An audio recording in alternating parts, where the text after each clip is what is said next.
doing, Aaron, is I'm practicing something called street epistemology. I don't know if you've heard it or not, but basically what epistemology is the study of knowledge, how we come to know things. And what street epistemology, the street part is just talking to people in random conversations. It's not a professional philosophical, kind of thing. But what we do is it's a polite conversation to talk to somebody about a strongly held belief that they have. And what I try to do is I ask questions to try to uncover how you came to believe it and the method that you use to come to believe, whatever it is that you're talking about. Okay? So I have some questions here. I have to use a little cheat sheet because after I've watched a bunch of videos or whatever, I said, oh, I need to ask that question or I need to ask that question. Yeah. So basically, what we want to do is we want to evaluate a claim that you have. I think we had kind of chatted a little before that you have a supernatural claim. Could you identify the claim that you have that we can talk about? Sure. Yeah. So there's a supreme cause of everything, and the supreme cause is personal.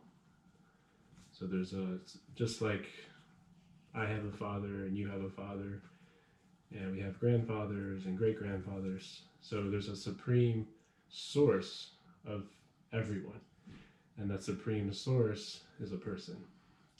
And so the environment by which that person and everything that emanates from that person exists is eternal. It's an eternal reality. Just like Sir Isaac Newton says, matter cannot be created or destroyed. It simply changes forms. So in the same way, what happens to the consciousness? So we can actually understand that everything has a cause, and the supreme cause of everything, including us, is the supreme person, or God. Okay, so is it the universal? Is it the Christian God, the Muslim God, the Hindu God, the African God? What kind of God is it? Or so God is God. There's only one supreme source. Okay. And that's separate from a sectarian designation. Different religions have different ideas about the supreme source, but everyone agrees that it's the supreme cause of all causes. The cause of everything, the cause of everyone, the cause of strength, fame, beauty, knowledge. Everything we see in existence comes from one supreme source. In science, they call it maybe the singularity. But where does the singularity come from? So that's the source of everything. That's Okay. God. All right, so the claim is that there's a God. So what I understand is there's this supreme being. I'm going to repeat back so that I make sure that I understand, that we're on the same page. There's a supreme being that's the cause of everything and has consciousness, and it is the cause. It's personal. It's a personal God. So it's not like a deist position that created the universe and then doesn't really care about us. The creation can't have less than the creator. Just like if you see offspring from a human being, the DNA is transmitted to the next generation. So everything that we have, everything that we see is also contained in the source. So because we're persons, the source is also, necessitates the source to also be personal. So. Okay, all right. So what I want to do before we get too far into this thing is I want to calibrate your confidence on a little scale that we have where 0% is, or the number 0 actually, not 0% necessarily, but 0 would be you have absolutely no confidence in this claim at all. You don't believe it's true. You have all questions, all questions. You doubt it. And 100% is you cannot be mistaken. You're absolutely convinced that this, and you're closed on the subject. So on the scale of 0 to 100, where would you put that scale? Where would you put yourself? 100. 100. You cannot be mistaken on this subject. That's correct. Okay. So what I want to do is I want to try to figure out the main reason why you believe, why you have this belief. The single main reason, I don't know if you're familiar with the game Jenga, where you pull blocks out. Mm-hmm. So if we were to take this belief and somehow we were able to remove it, that it would force you to lower your confidence from 100 to even a 99 or something like that. But I really want to tackle the main reason why you think this belief is true. Can you identify the main reason? So everything starts with a transmission of knowledge or theories. People may tell you, hey, I think that, Hodgin State Park is a great place to hike. So you hear evidence of that, and then you may have some faith, and then your friend, like, yeah, I think that's true. I think that Hodgin State Park is a great place to hike. But then you go for yourself and you experience it. So then what happened is the faith you had in your friend, when you experience Hodgin State Park, you're going to know at that point for your own experience if it's a great place to hike or not. And so you may find that it is. So then if that's the case, then your faith has become actualized into an actual experience that you can identify. So faith doesn't always remain faith. If faith is an investment. Could you define the faith thing? So I want to make sure that we clarify the term. Faith is an investment. It's an investment of my time and energy. Someone's giving me, they're giving me a statement. They're giving me some indication based on their own experience that something is real. But I haven't personally experienced it. Therefore, I may have faith in that friend, or that friend may not have, they might not have any, and that they might not have won my trust. So in that case, maybe I disregard what they say. I don't. Would you say it's an expectation? The word faith is an expectation that you have? Yeah, it gives us. It's like evidence of something that we haven't personally experienced. Right. So but you would expect, like, if you had faith in that chair, you would expect it to hold you up. Exactly. Okay. Exactly. Would you say that there's the same thing as trust? Faith and trust. Would you use those two words synonymously? It's a level of trust, but as faith thickens and it deepens, it becomes, you have trust when you experience something. So I may have some faith in a friend, but maybe I don't fully know that friend yet. Okay. But So as I get to know, it can deepen into trust through experience. Okay. So faith you haven't experienced, you take it on faith without the trust part. Yeah. Faith could You're taking your word for it. It could be a weak faith, and the faith could strengthen into trust, and then it can strengthen into actual direct experience like that. Okay. So. Okay. So we're back to the main reason why you believe this thing. Is it faith? Is faith the main reason why you believe that this supreme being exists? So as I was saying, like, faith turns into knowledge. So what happened was I invested my faith in the great saints, great persons who is called Tattvadarshi in Sanskrit. It means ones that have experienced reality beyond the gross and subtle matter of this world. And so giving evidence of this connection with God, this love for God, and they're saints because they've developed saintly qualities that aren't there in just everyday persons on the mundane field. And it's predictable to understand who these saintly persons are by getting to know their qualities. And so they give evidence of these teachings that actually are transmitted through representatives of God, through pure souls and saintly persons. When it comes through that clear channel or bona fide line, so in that way, those are persons that I have trusted and I've taken on with faith their words, but then that faith has deepened into my own personal tangible experience. Okay, so let's talk about this faith thing a little bit and the reliability of faith. Have you ever had faith in something that was not true? Absolutely. So yes. Help me understand how this faith leads to knowledge. So yeah, it's just going back to the same, say the chair example. You sit on the chair and it holds you, then it turns into knowledge. So it sounds like that's trust because you experience the chair. Yeah, so it deepens into experience. Okay, so it's not really faith that is, it sounds like it. Faith is the beginning. In Sanskrit it's called adar shraddha, so it means like a very tender faith. And that tender faith, when cultivated, again, we're investing, and faith is an investment of our time. right? So we have some initial faith, some initial trust, and then we see. Let's see the outcome. Let's see the result, and then there's a tangible result there. Okay, so have you ever experienced a situation where you actually trusted something and that did not hold up? Yes. A trust. Absolutely. Okay, so is trust a reliable way to come to knowledge? So trust again has to thicken. Okay, so it has to turn into repeatable, just like it's a scientific method, repeatable experiences. okay. So if it fails the scientific thing, then you would stop believing it. Absolutely. Okay. All right. So were you raised in a religious home? Yes. Okay. Do you think that had any impact on your belief in this God?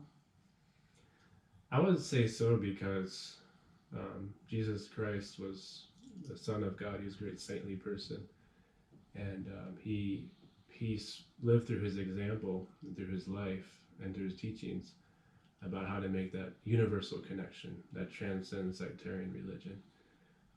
And so that really, early on, I had different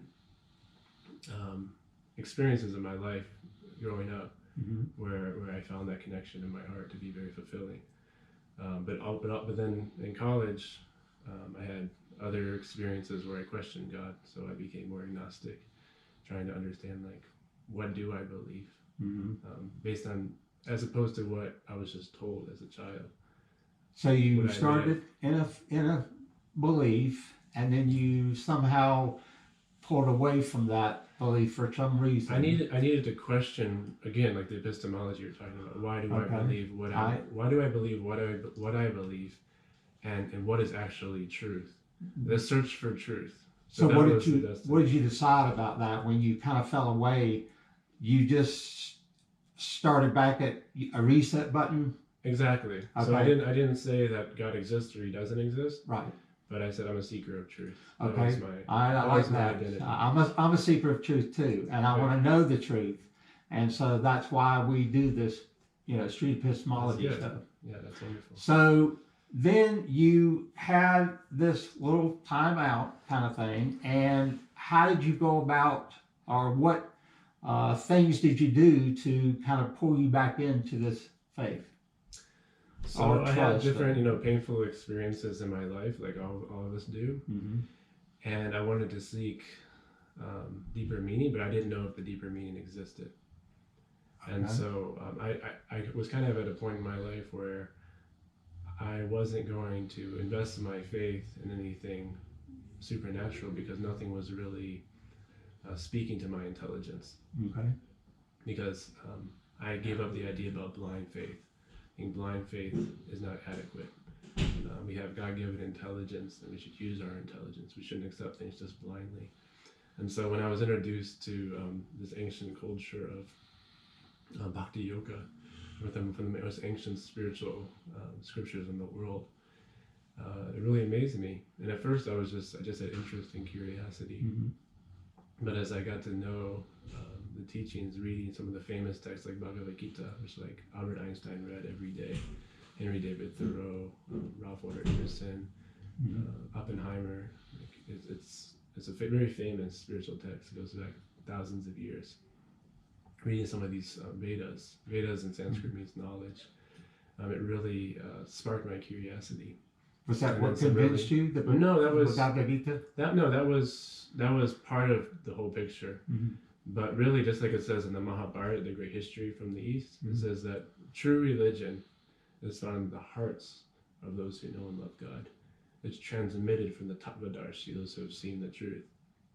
So when that Veda was transmitted through lovers of God to me, then that lit a fire in my own heart, in my own life, where I began to implement the teachings. In other words, a scientific process, implement the teachings, and had my own direct experiences of God.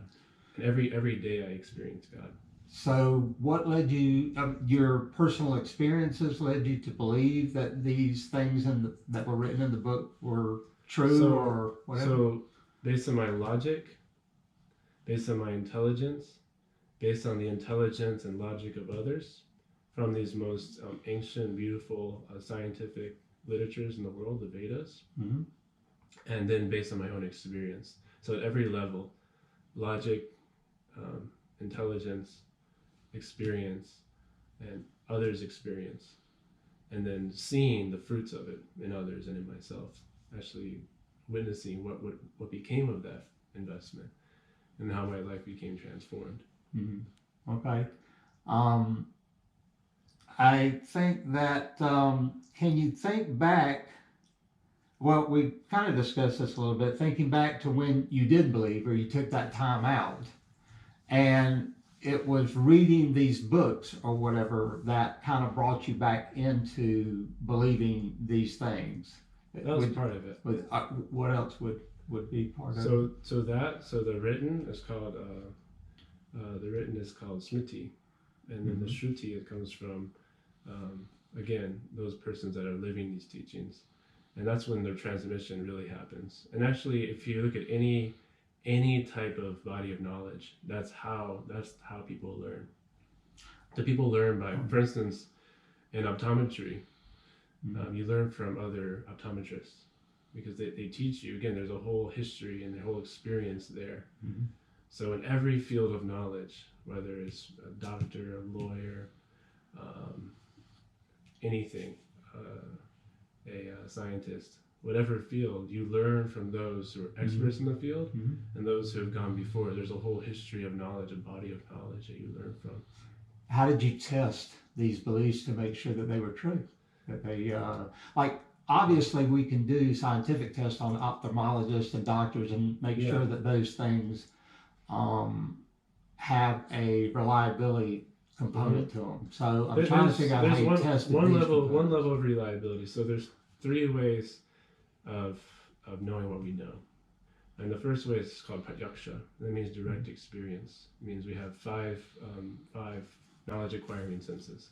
Direct experience? Yeah, that's called pratyaksha. So we have our 5 knowledge acquiring senses, we have our 5 active senses, and then it's filtered through the mind.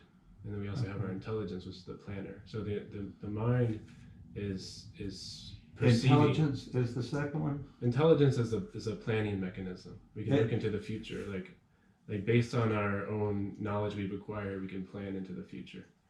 Okay, so you have direct knowledge. That's the personal. Direct experience. Mm-hmm. The second way is anuman. Anuman means theories. In other words, my senses are extremely limited. First of all, there's 4 defects of the senses. One is I'm sure to commit mistakes. Everybody commits mistakes with our senses. Mm-hmm. The second is I have the propensity to cheat others. Everybody has a propensity to cheat others. The other one is that we're subject to illusion.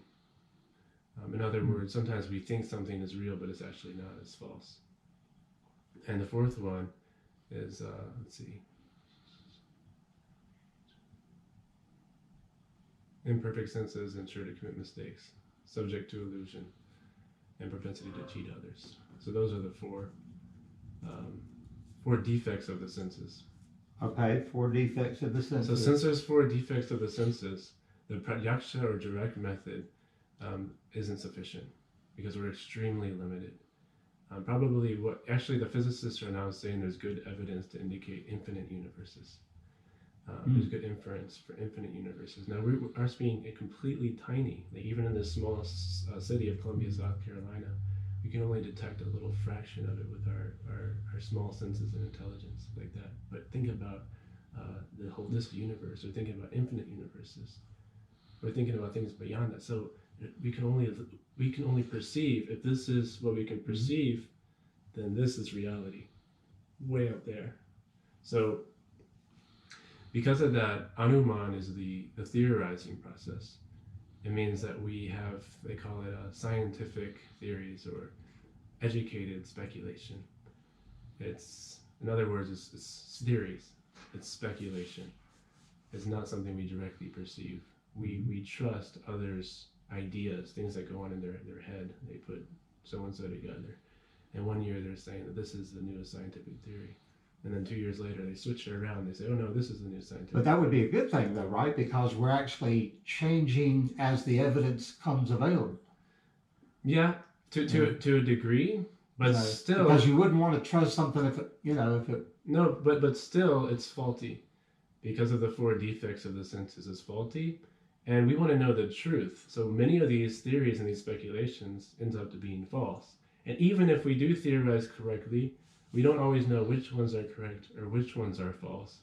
Because what happens is that even if a theory is true, part of it could be false. Mm-hmm. And so how would we discover that? So speculation and theorizing, again, is based on our tiny mind, senses, and intelligence.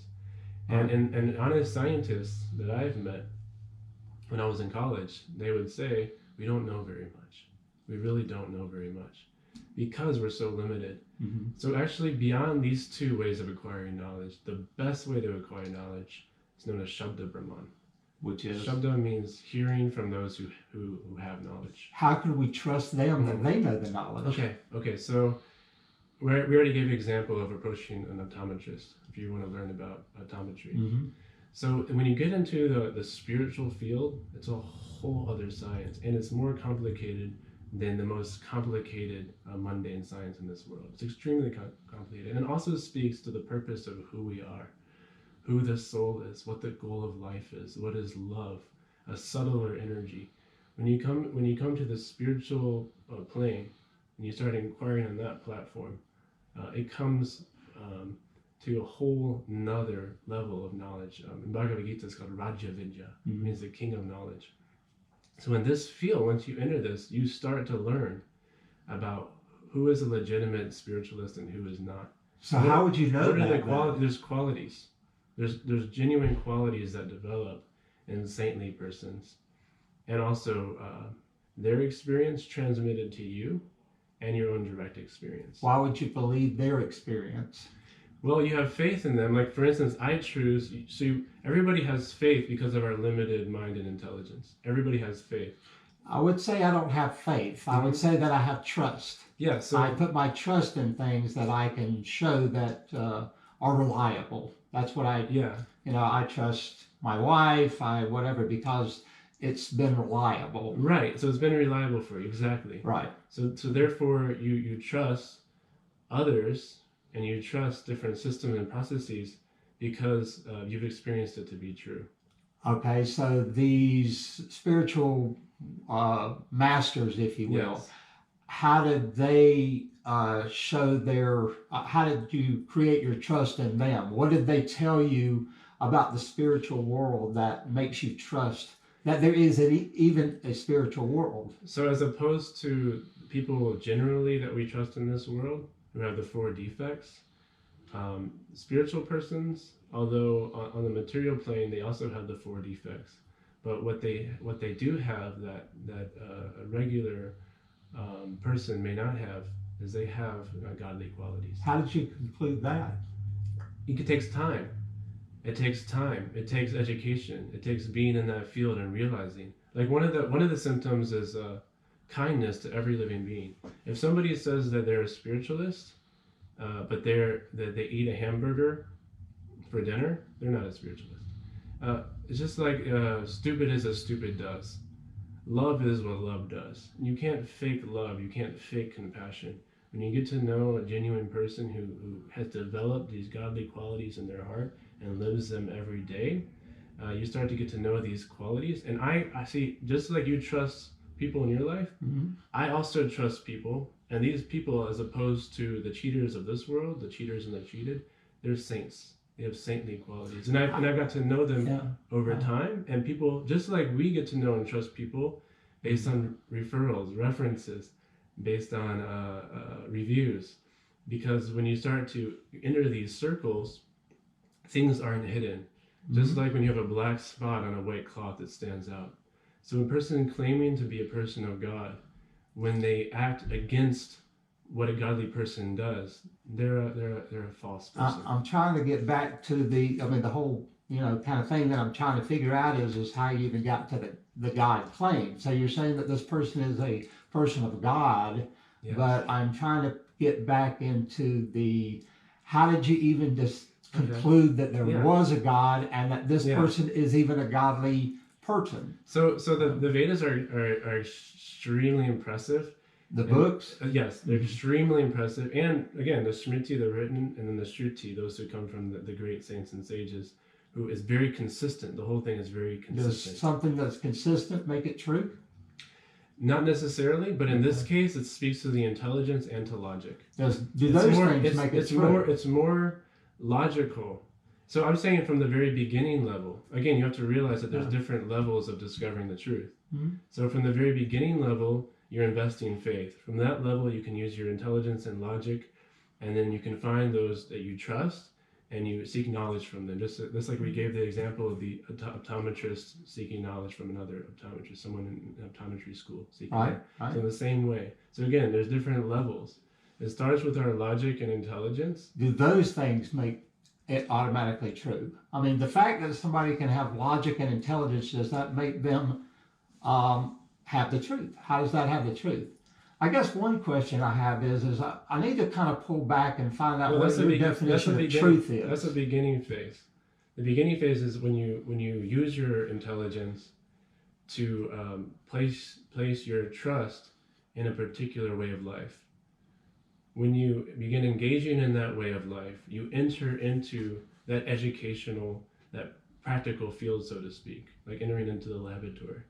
And you start to be educated on spiritual values, on spiritual topics. But why are you trusting the people? I mean, how did they convince? Why do you trust anybody that you trust? Because they have convinced me that I can trust them. They have proven those facts. So I can actually test. So by trusting them and living a life according to that trust, you're going to have a better life, right? Maybe. I don't know. Because that's what trust means. It means that you trust someone. Well, you can trust things and you can be wrong, though. Yeah, you can definitely be wrong. But ultimately, if you start trusting the right people and processes, you're going to have a better life. Well, when you come to the thing about truth, let's try to figure out what a good working definition of truth is. What would you say truth is? Truth is that which is beyond our beliefs or our speculation. It's that which is. Beyond what we may think. Is it true that this phone is sitting on this table? That could be relative. It said that there's space within every atom. It said that let me finish my thought. Okay. It said if you take every human being in existence and you compress all the atoms, they fit in the palm of your hand like an apple. So that's what I'm saying. We're subject to illusion. This is a reality, but it's also an illusory reality. It's a projection. We're given these eyes, and we're also given the objects for which these eyes can see. Would you say so? This is a chair relative that you're sitting on is real. This may be a relative truth, subject to our existence as given to us now. Is truth subjective or objective? Truth is objectively true, but we can become illusioned. So subjectively, we may be tricked. So something is either true or it's not true. You would agree with that, right? That's correct. Okay. All right. So how can we go about knowing whether something's true?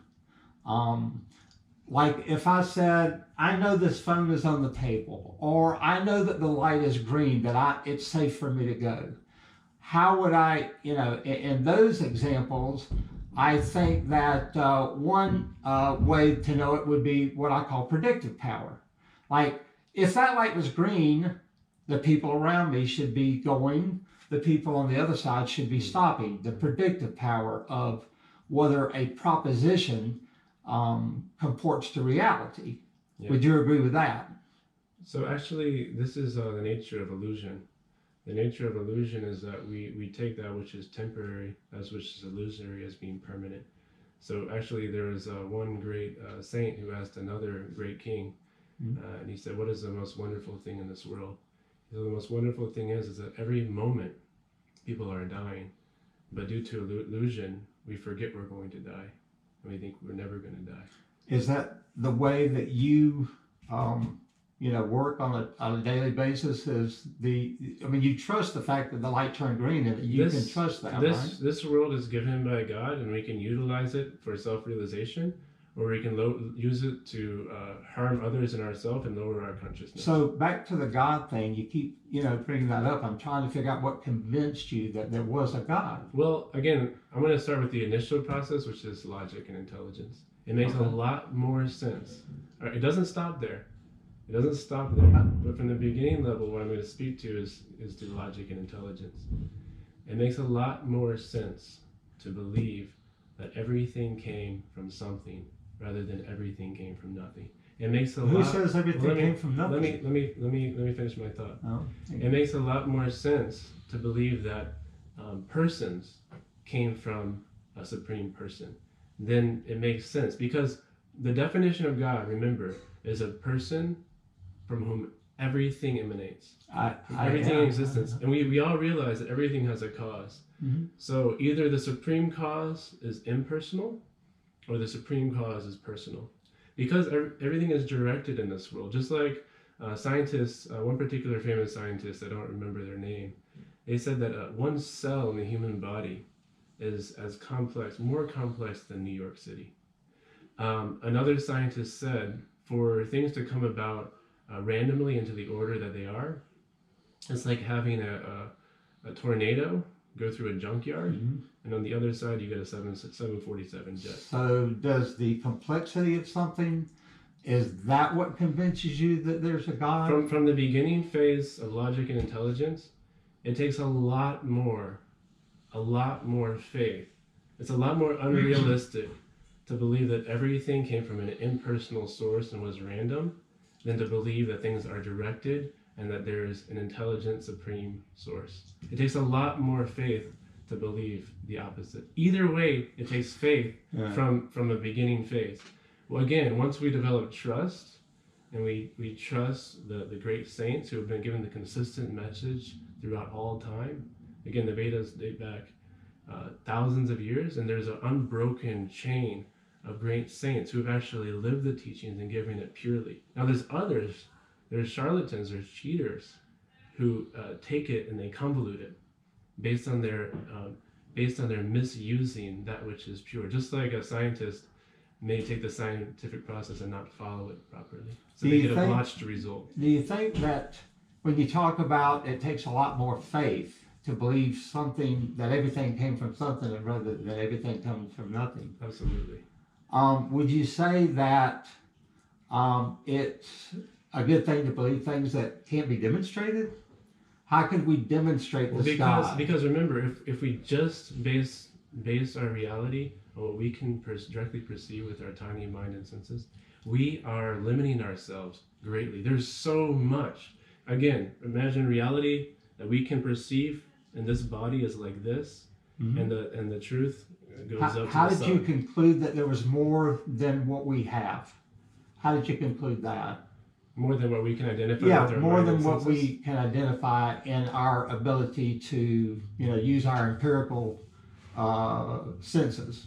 How did you conclude that there was anything more than that? Just a tiny immediate example. You live in this tiny house within a relatively small city, within one country of thousands of countries around the world. This one house, there's so many aspects of this house that you haven't discovered because our senses are limited. But I can discover them. No, but because of that, because if we just base our reality on what we can identify with our blunt material mind and senses in this world, which is also very wonderful and complex, but relative to the whole of creation and what the physicists are saying, maybe infinite universes, we're limiting our experience of reality to a very, very minute degree. So evidence, again, comes from those who have experienced a higher reality. How can we trust that they actually experienced it, is my question. Again, it's a science, so we have to enter into that field. But can we test it? We can. It's testable and it's repeatable. These qualities. How do we test the supernatural? These qualities cannot be faked. How do we test the supernatural? When you see the qualities develop in yourself, and you get to know others who have developed those qualities, and then again, these saintly persons, these tattvadarshis who have seen the truth, and not only do they have these qualities, but there's thousands, if not unlimited, experiences of metaphysical reality from these persons. And then when you enter into that field, you also can experience God.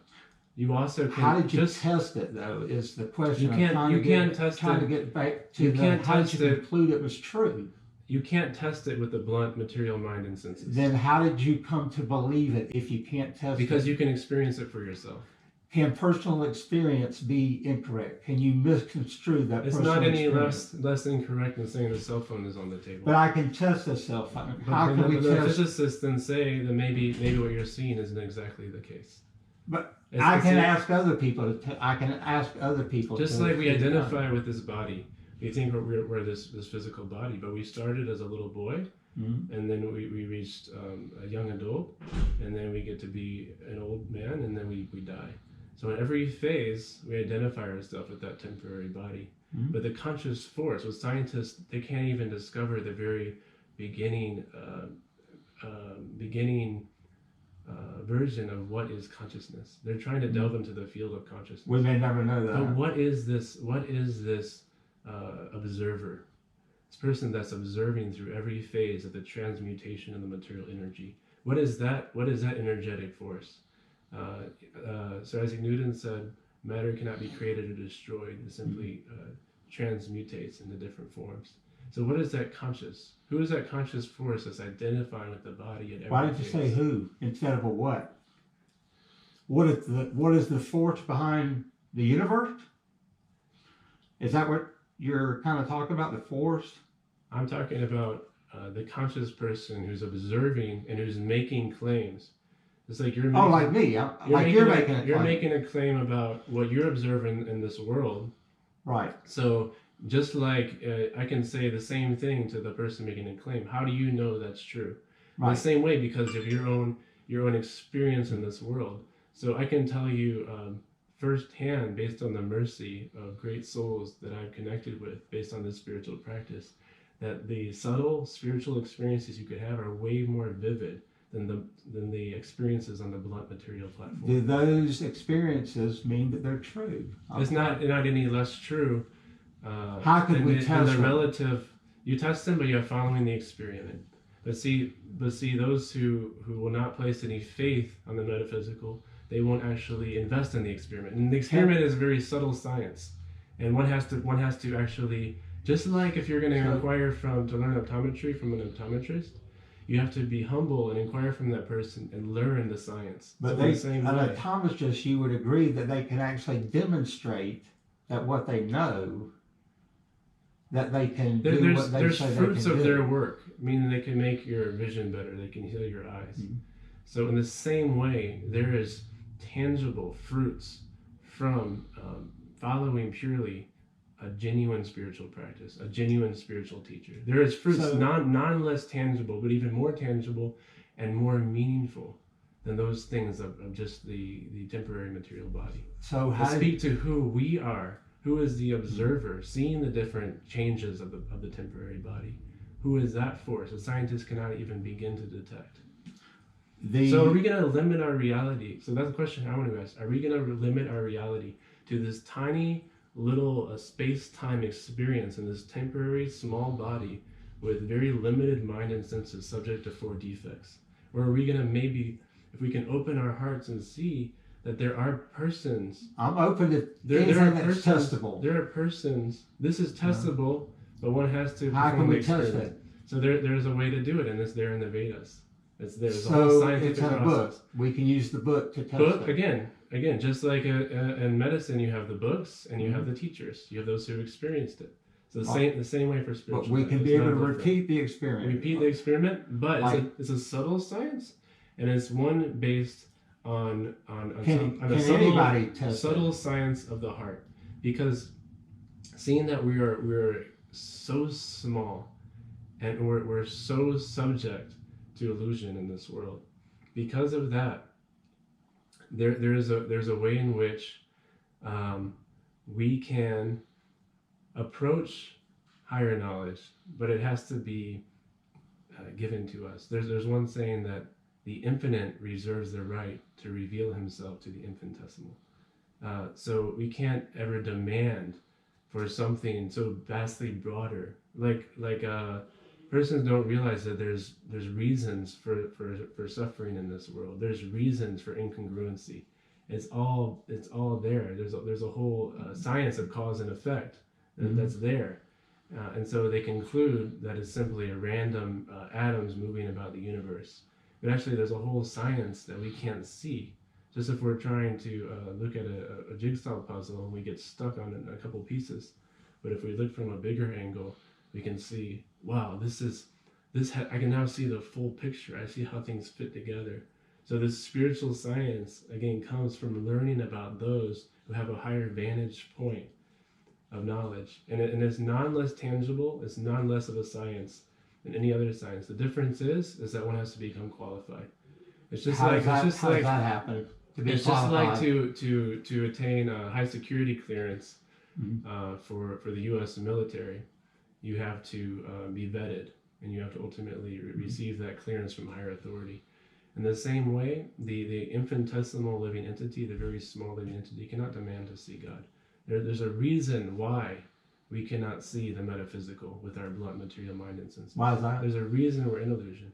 Because it's based on our desires. The subtle nature of reality is our desires. And even mundane motivational speakers have understood that everything's based on desire. Like there's a famous book called The Secret, wherein persons that are driven and strongly pursue the desire within their heart, things manifest. They call it manifesting.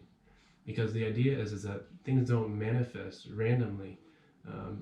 Things are laid out and performed for us. For instance, what do? As living beings, there's 3 different functions.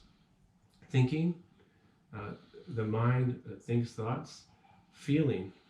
When we think, we begin to feel, and willing. When you think, feel, and will, then things happen. How did I move my hand like this? How did I decide to turn and look this way or that way? Because there's empowerment given. I was born with these mind and senses, these abilities to do these complex operations. And simply as a living being, as a conscious being, I think, I feel, and I will, and these things are performed by me. So ultimately, everything we have has been given to us. Everything is there. Now the subtle science is that the free will is necessary for there to be love. God doesn't want robots.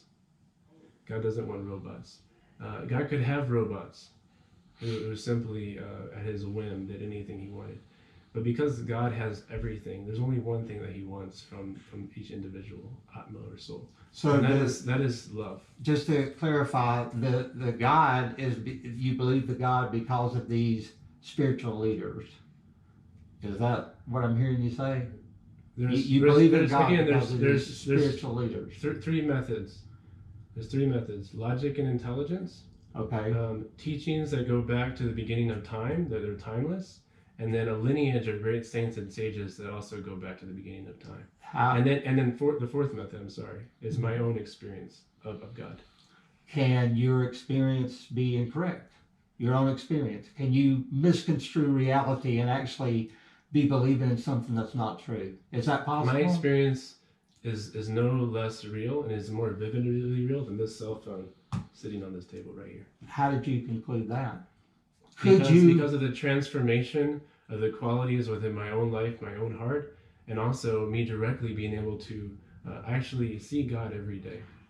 Could you be mistaken in your personal experience that you actually see God? Is that possible? No. It's not possible. No.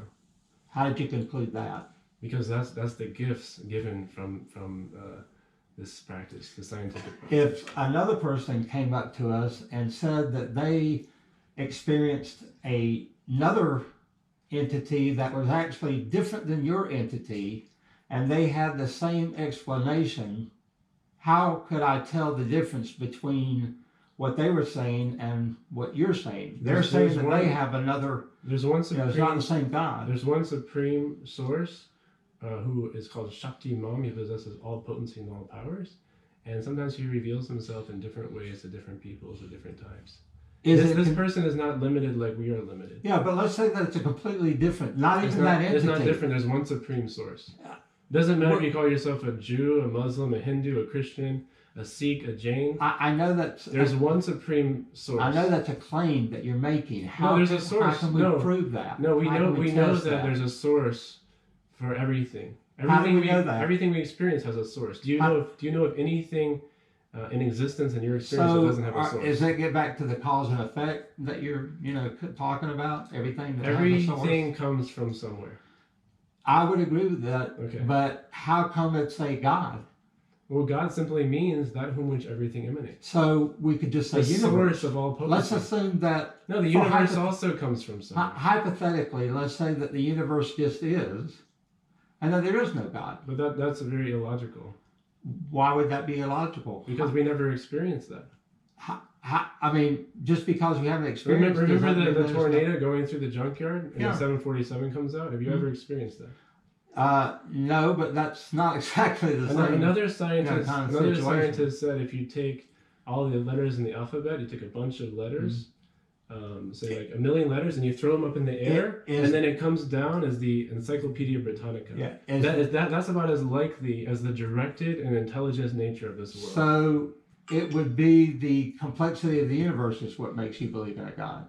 That is an initial intelligent approach. I'm not saying that that's the final approach. Okay. That's the initial approach. So it's more logical, and it takes a lot more faith to believe that everything came from an impersonal source. Would you believe, is it a good thing to believe things that can't be demonstrated?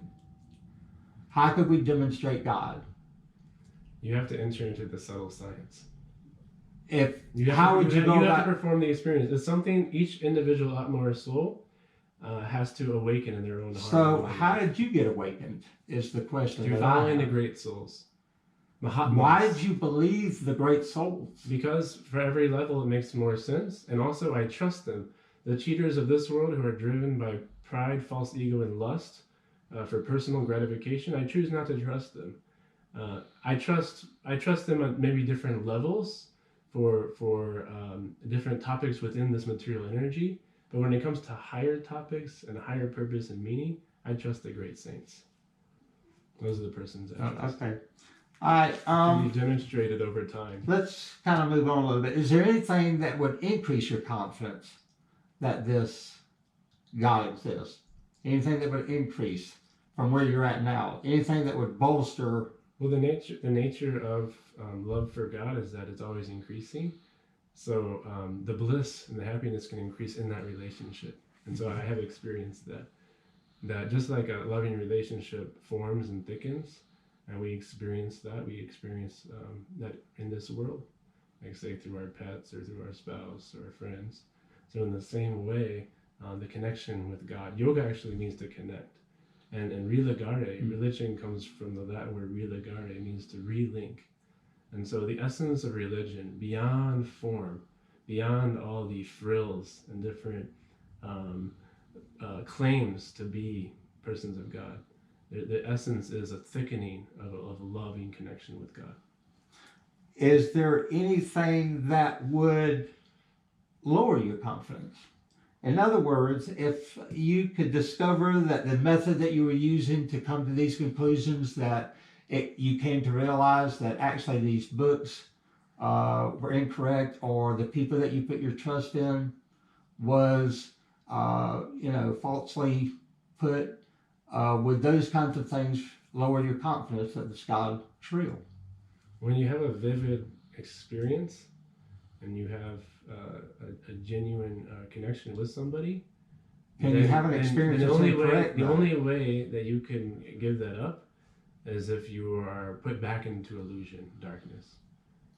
So there's no way, and we pray as servants of God. We pray that we never forget the Lord. But the Lord is actually putting this illusory energy there for our enjoyment.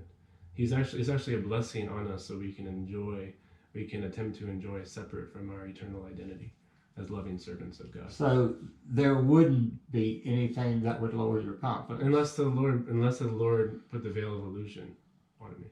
Okay. Is there anything? So I have is there any way that you would ever abandon this belief? Anything that could happen, anything that could possibly change your mind, remotely possible outcome that would change your mind about this God belief? No, because I experience God. Can you, so you feel like your experience is the single biggest thing that's keeping you in And there to God? I experience God, and I experience lovers of God. Could those experiences be mistaken? Could you have been mistaken about those experiences? No. Could your brain have created those experiences and they're not really real? There's too much evidence. Because of the complexity of the universe and things like that? The fruits of this Bhakti Yoga process. Could you get fruits? Could you get good feelings or these fruits that you're talking about without a God? It's not just good feelings.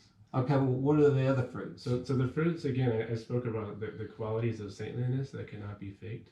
So when one dives in sincerely to the process of loving devotional service to God as a person, then naturally in time the heart becomes purified, and we actually can see our desires shift. We can see our heart transform. Like the things, that interests I used to have, I don't have those interests anymore.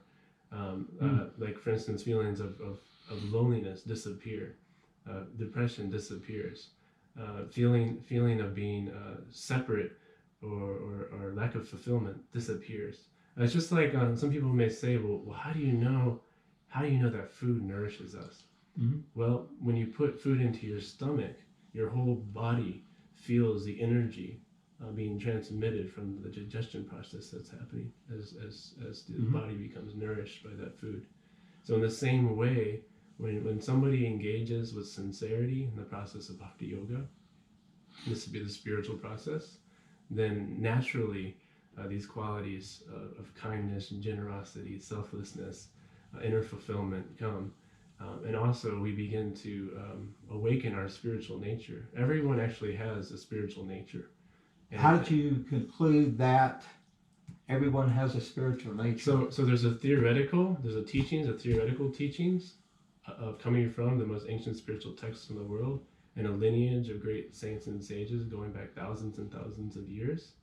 And then when implemented, you can actually directly begin to perceive your spiritual nature and the spark of spirit. How would I know that it was me perceiving a spiritual nature as opposed to me just having an experience in my head? How would I know? How is there a way to test whether or not this is my brain producing this experience as opposed to some entity producing this experience? Is there a way to test that? There is. Okay, how would you go about testing that? It's very personal. You have to experience it for yourself. It's just like someone can say, can you test the effects of, say, LSD? You can say, oh, you can test it, but you have to actually take it to experience that. Do you see what I mean? So in the same way, when we engage in subtle spiritual science, in the same way, it's repeatable and testable, but we also have to realize that it's the revelation of our spiritual nature and of God is coming based on God's revelation. There's actually a beautiful verse in Bhagavad Gita that says, I am situated in everyone's heart, O Arjuna, and from me comes knowledge, remembrance, and forgetfulness. By all the Vedas, or all knowledge, I am to be known. I am the compiler of knowledge, and I am the knower of the Vedanta, the conclusion of knowledge.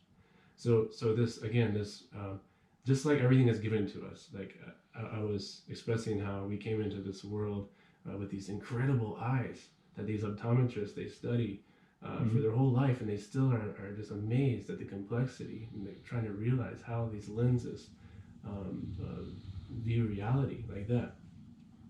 So in the same way, like that, just like we're given those facility, in the same way as one dives into the spiritual process, dives into spiritual life, one can actually have the spiritual nature revealed to them. I guess I'm confused as to how I would know. You ultimately have to experience it. Yeah. But I mean, even if I experience something, I don't know that I could be able to unequivocally say that it wasn't my brain. How do you know when you put food in your stomach that you're nourished? I'm not hungry anymore. Exactly. Yeah, Perfect. Right there. but that's a physical thing. No, but there's also spiritual needs that we have as souls. Why would a There's spiritual an need? inner fulfillment of the heart that can't be satisfied except through God. How did you conclude that? How could I mean? I don't. When someone is being. Are you saying that no? If there was no God, then you wouldn't. I mean, be fulfilled somehow. Once you experience this loving connection with God, and the fulfillment that comes from that loving relationship, and you begin to experience your spiritual nature and that of others, then it makes sense. In the same way, say someone's being waterboarded, they're being tortured. When they come up for air, they're gasping for air. How do they know that they're relieved?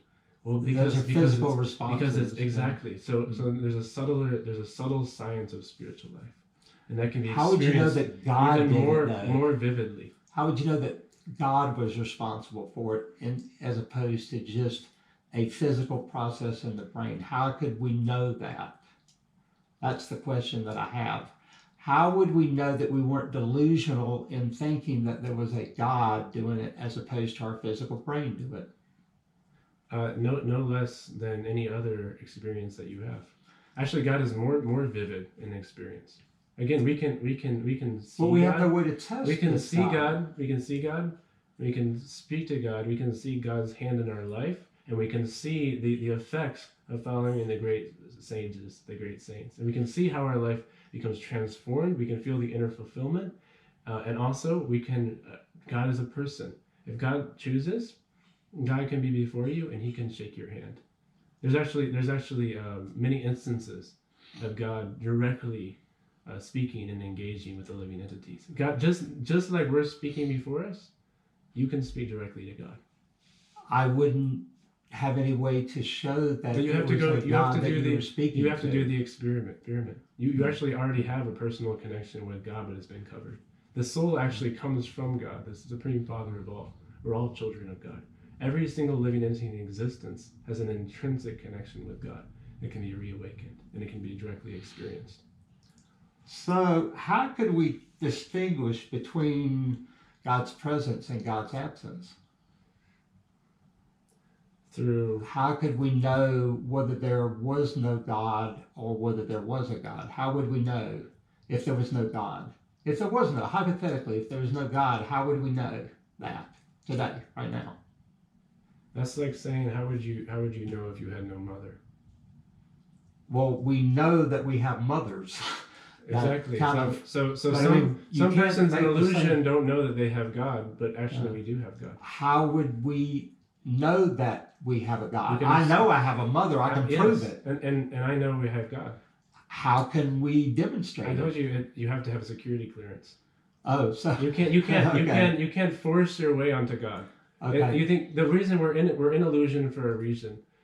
It's a spiritual science. Just like not everybody can detect some of the scientific results of the scientific method. Those who go through the scientific method, they can detect those things. Just because one person can't detect something doesn't mean another person cannot. That's true. I just would try to figure out if there is any way to test it. There is. So how can we test it right now? How can we test it right now? Is there a way to test it right now? God is in every atom. God is every present. The thing is, we don't have the eyes to see God. So we don't have the eyes why to do you see God? Because those who follow these beautiful teachings in the ancient Vedas, those who enter into the spiritual culture and perform the spiritual process with sincerity, God being pleased upon a person. Remember, the infinite reveals himself on his own free will. God is a person, and he can do as he likes. Mm-hmm. We're illusioned in this world because of our free will and our own desires to enjoy separate from God. We're here for a reason. This dualistic, illusory world is here for a reason. It's to facilitate the living entity. It's a blessing from God, but there are repercussions for our action. It's a perfect system of justice. Mm. So it's all harmonious, meaningful existence, actually. Okay, I think it's. What do you think that people that don't think there are any gods missing? What do you think that they're missing? They don't think any gods are missing? No, I'm saying, what do you think what are people who don't think there are any gods missing? What are they They're missing their most important loving relationship. That the most important loving connection that the individual soul can have is with God. Why do you think that they don't believe there are any gods? Because they're here to be separate from God. We're here to forget God. This nature of this world is meant to forget God. That's why we're here. That's why it's very rare. Krishna and Bhagavad Gita is that says, from the teachings? That's what the Krishna and Bhagavad Gita says. He says, out of thousands among men, one may endeavor for perfection. Out of those who attain perfection, hardly one knows me in truth. It's extremely rare for someone in this world to genuinely want to seek and know God. Well, I would love to know if it exists, but it exists. Yeah, I just don't have a way to test it. You can test it. That's the problem. You have to enter into the spiritual education and culture. There's a okay, science. so that's the only way we can. All right, so we're to the end of the talk. I basically wanted to, reevaluate. You're at 100%. You decided that there's no piece of information, there's no way that you could reduce your confidence in this belief at all. Is that still I'd be abandoning my most loving connection I have in my life, the most meaningful, purposeful relationship. I don't want to abandon God again. I've already abandoned God for so many years in this world. I wouldn't want to do that. Okay. Well, I think that's, where we're going to wrap it up. Did you enjoy the talk? I did. Okay. Did you find it intriguing? I did. The questions that I asked or whatever? And did you find anything frustrating? I would probably talk over you some, just trying to get a little word in, edgewise. But, I was just trying to get my thoughts out. No, so, I think that they're really good questions. And again, I think the experience of our reality, it has to also be taken in consideration because, again, persons can have vivid, real experiences that other persons cannot. And persons can also know things that others cannot. And so, again, we can open our eyes to new experiences if we keep an open heart. And we try to inquire sincerely from those who maybe have a vivid experience separate from our own. So. Okay. Well, what is the takeaway for you from this discussion? Do you have one at all? My takeaway is that I think that everybody needs to examine why they believe what they believe. Or not. Because blind faith is not good. Blind faith doesn't have a solid basis. And so there is genuine reasons to know and experience and believe in God. But people that are given a dogmatic belief system, oftentimes